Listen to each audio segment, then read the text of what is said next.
السلام علیکم میرے دوستو، اپنی تعارفی ویڈیو جو میں نے ریکارڈ کروائی تھی انیشلی، تو اس میں کچھ چیزیں میں بھول گیا تھا کیونکہ وہ ویڈیو بہت لمبی ہو گئی تھی اور مناسب نہیں تھا کہ اسے بہت زیادہ طول دیا جائے. تو اس وجہ سے میں نے آپ کو اس ویڈیو میں بتایا تھا کہ میں اپنے بارے میں کچھ باتیں ابھی بتانا رہ گئی تھیں جو میں بتانا چاہتا ہوں یا بتاؤں گا.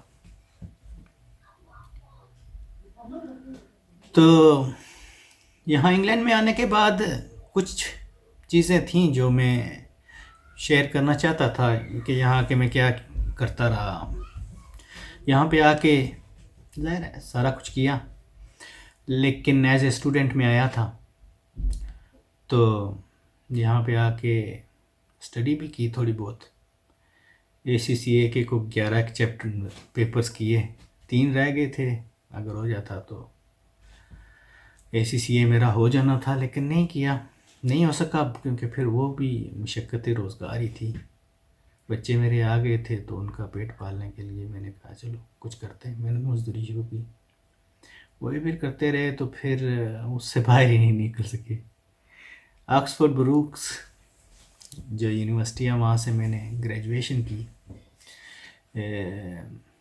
اپلائیڈ اکاؤنٹنگ میں، لیکن تعلیم کا میں کوئی اس طرح فائدہ نہیں اٹھا سکا جس طرح مجھے اٹھانا چاہیے تھا.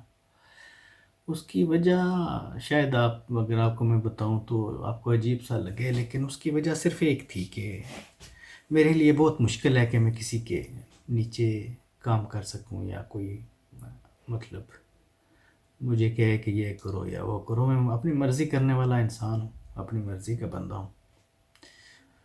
اللہ کی ماننے کی کوشش کرتا ہوں، اس کے علاوہ جو بات اپنی سمجھ میں آتی ہے وہی کرتا ہوں. اگر کسی کوئی مناسب بات ہو تو مان بھی لیتا ہوں.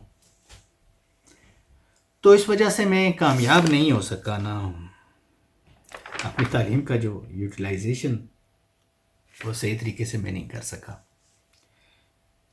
اب بھی میں بالکل عام سا کام کرتا ہوں، مگر میرا اپنا کام ہے، مجھے کوئی حکم دینے والا نہیں ہوتا. سب سے بڑی بات یہی ہے. اور میری ذات کا ایک اور پہلو یہ ہے کہ میں کچھ عرصہ نا جب یونیورسٹی کالجز میں تھا تو پڑھائی کے ساتھ ساتھ میں کچھ لکھا بھی کرتا تھا. تھوڑا ذہن تھا ادبی،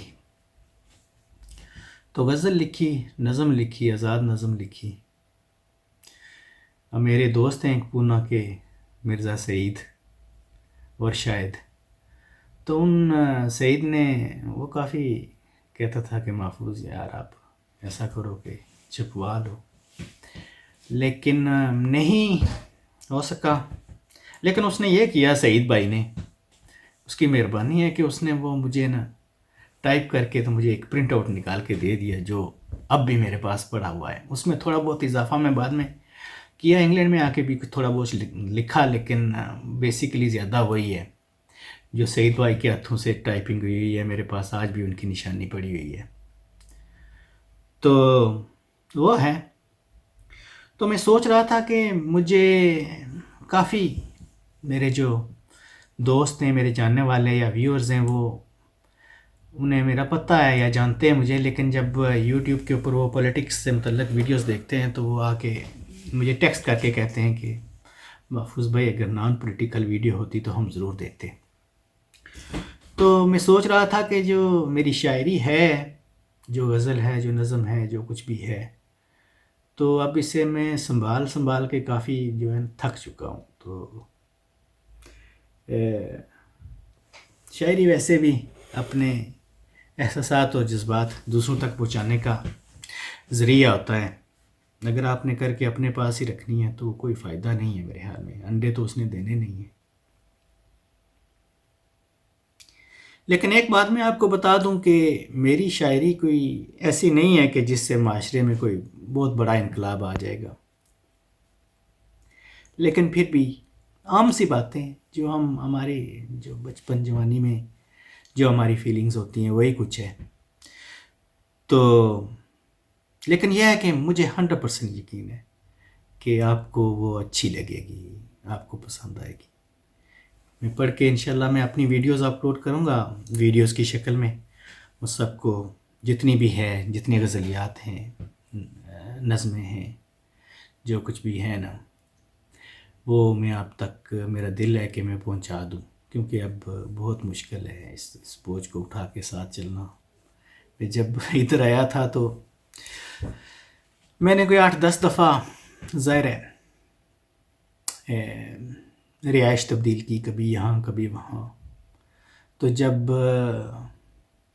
میں موو ہونے لگتا تھا تو وہ نکلتا تھا، جب اپنا سامان موو کرنے کے لیے نکالتا تھا اپنی بکس اور اپنی جو قیمتی چیزیں ہوتی تھیں، تو کچھ عرصے کے بعد یعنی مجھے موقع مل جاتا تھا کہ میں اپنی اس شاعری یا غزل یا نظموں کو اپنے سینے سے لگا کے تو دوبارہ کسی ڈبے میں بند کر کے تو اگلے گھر میں لے جاتا تھا. پھر وہاں سے جب موو ہوتا تو اسی طرح چلتا رہا. بس دل ہے میرا کہ آپ تک پہنچ جائے. بہت عرصے سے سنبھال رہا ہوں، تو مجھے لگتا ہے کہ اگر نہ پہنچی جلدی تو شاید ضائع ہو جائے گی، کیونکہ گھر کا ماحول کوئی بہت زیادہ ادبی تو نہیں ہے، ظاہر ہم عام سے لوگ ہیں.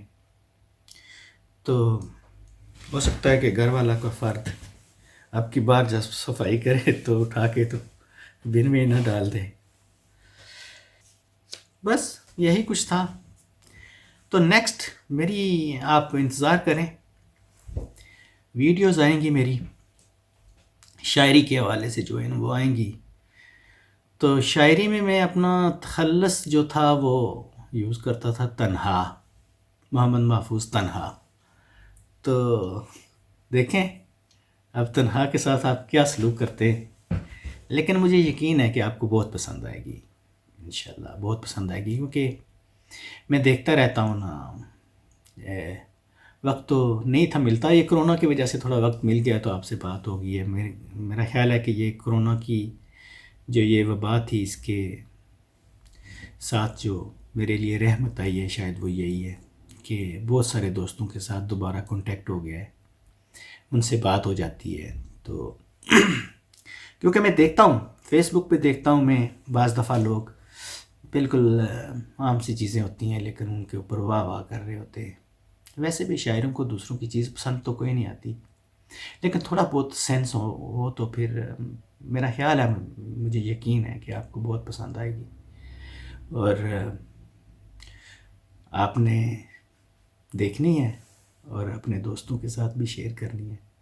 اور اگر آپ کو اس شاعری سے کوئی غلط تاثر ملے تو وہ جو ہے نا اس کو سیریس نہیں لینا، شاعری کو شاعری کی حد تک ہی دیکھنا ہے، اپنے جو ہے نا اوپر طاری نہیں کرنا.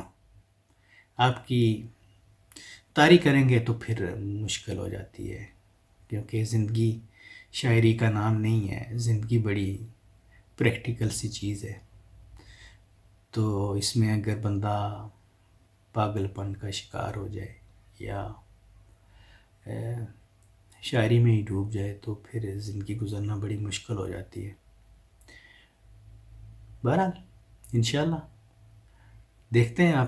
آپ نے یہ کام کرنا ہے کہ میرا جو ہے نا میری اگر اچھی لگے تو حوصلہ افزائی کرنی ہے، میرے چینل کو بھی فالو کر لینا ہے، شیئر کرتے رہنا ہے. تو ٹھیک ہے، اللہ حافظ. آپ سے دوبارہ ملاقات ہوگی بہت جلدی، اور میرے خیال میں جو نیکسٹ آپ سے ملاقات ہوگی وہ شاعری کی صورت میں آپ سے ہوگی. اللہ حافظ. آپ سے اجازت چاہتا ہوں. فی امان اللہ.